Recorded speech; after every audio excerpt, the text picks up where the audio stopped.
नमस्कार सभी को, आप सभी का स्वागत है दक्षी की कक्षा में। हमने पहले जो 2 क्लासेस ली हैं उसमें मैंने आपको परिचय कराया था स्वर व्यंजन और संयुक्त व्यंजन से।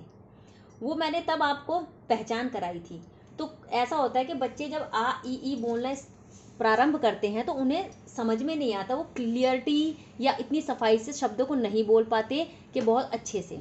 ठीक है, तो वो क्लियरिटी को मैं लाने के लिए थोड़ी सी कोशिश कर रही हूँ और आप सभी समझें। देखिए, स्वर स्वर ए आ ई उ री ए आई ओ औ अंग अहा। ठीक है, ये स्वरों की संख्या कितनी होती है? 1 2 3 4 5 6 7 8 9 10 11। कितने स्वर होते हैं? स्वर होते हैं हमारे 11। स्वरों में सबसे अच्छी बात यह है कि इन्हें हमें स्वतंत्र पढ़ते हैं हम। इसे स्वरों को पढ़ने के लिए हमें किसी और स्वर की आवश्यकता नहीं होती। स्वर को वर्ण भी बोलते हैं, जैसे वर्ण कि हम ये पढ़ते हैं, इन वर्णों को बोलने के लिए किसी अन्य वर्ण की आवश्यकता नहीं होती। जैसे हमने संयुक्त व्यंजन में आपको बताया था कि हमें संयुक्त व्यंजन को बोलने के लिए 2 व्यंजनों की आवश्यकता थी, तब हम उसे बोल पा रहे थे। और जो स्वर हैं या वर्ण हैं, ये इन्हें बोलने के लिए ये स्वतंत्र ही हैं, इन्हें बोलने के लिए किसी की आवश्यकता नहीं होती, इसलिए। ठीक है, इसमें केवल हिंदी में केवल 11 ही स्वर होते हैं। ठीक है, कुछ छोटे स्वर होते हैं, कुछ को लंबा खींचना पड़ता है, कुछ छोटे एकदम से बोले जाते हैं, किसी में समय उससे दुगना देना पड़ता है। ठीक है, जैसे अब ये है ए को हम मुंह पूरा खोल के बोलेंगे मगर बहुत जल्दी ए। वही हमें आ बोलने के लिए मुंह को पूरा खोल के और हवा बाहर फेंकनी पड़ेगी, उसे बोलना पड़ेगा आ। तो ए को बोलने के लिए बहुत कम समय लग रहा है, ए। आ को बोलने के लिए दुगना समय लगेगा। ऐसे ही ई बोलने के लिए हमें मुंह की जीभ को सीधा रखना होगा, ऐसे ई। वही ई को बोलने के लिए हमें समय देना होता है। तो ए आ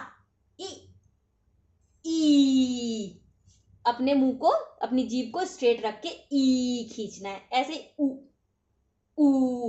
बोलने के लिए हमको क्या करना पड़ेगा? अपने लिप्स को राउंड करना पड़ेगा, ऊ। वहीं हमें ऊ को लंबा खींचना पड़ेगा। ठीक है, री, ये री जैसे री से ऋषि नहीं बोला जाता, तो री को हम ऐसे भी बच्चों को सिखा सकते हैं, री। रा पर छोटी की मात्रा, जल्दी बोल, री। ठीक है, ए के लिए हमें दोनों होठों को खींचना पड़ेगा, ए आए। वही हमें इसको बोलने के लिए खींचना पड़ेगा। ए को नहीं बोलना पड़ा मगर आए का लंबा साउंड निकल रहा है। ओ को बोलने के लिए हमें होठों को राउंड करना है। ऐसे ही थोड़ा और इससे दुगना समय देना है, ओ औ। जैसे हम ओ को बोलने के लिए अपने होठों को राउंड कर रहे हैं, उस राउंड को और थोड़ा छोटा करना है औ बोलने के लिए। ठीक है, देखिए स्वर आए समझ में। स्वरों को, स्वर जो हैं उन्हें क्या कहते हैं? वर्ण भी कहते हैं। ठीक है, स्वर को वर्ण भी कहा जाता है। स्वर कितने होते हैं? 11 ये स्वर हो गए। अब आप कहेंगे कि ये कहाँ है? ये है अंग और अहा। ठीक है, ये स्वर में लिखे तो जाते हैं मगर स्वर में कभी गिने नहीं जाते, काउंटिंग नहीं होती, क्योंकि जो ये है अंग को हम क्या कहते हैं? अनुस्वर। क्या कहते हैं इसे? अनुस्वर। ठीक है, इसे अंग को बोलने के लिए हमें कहां से साउंड निकलता है? हमारी नाक से। अंग को बोलने के लिए साउंड नाक से निकलता है और इसे हम क्या कहते हैं? अनुस्वर। इसे खाली स्वर या वर्ण में नहीं बोलते, इसका अपना ही एक नाम है, इसे कहते हैं अनुस्वर। ठीक है, अनुस्वर। अब यह है अहा। अहा को क्या कहते हैं हम? अहा को कहते हैं विसर्ग। विसर्ग। और विसर्ग क्या है? ये पीछे जो 2 बिंदे हैं, ये क्या है? विसर्ग। इसे को हम विसर्ग बोलते हैं।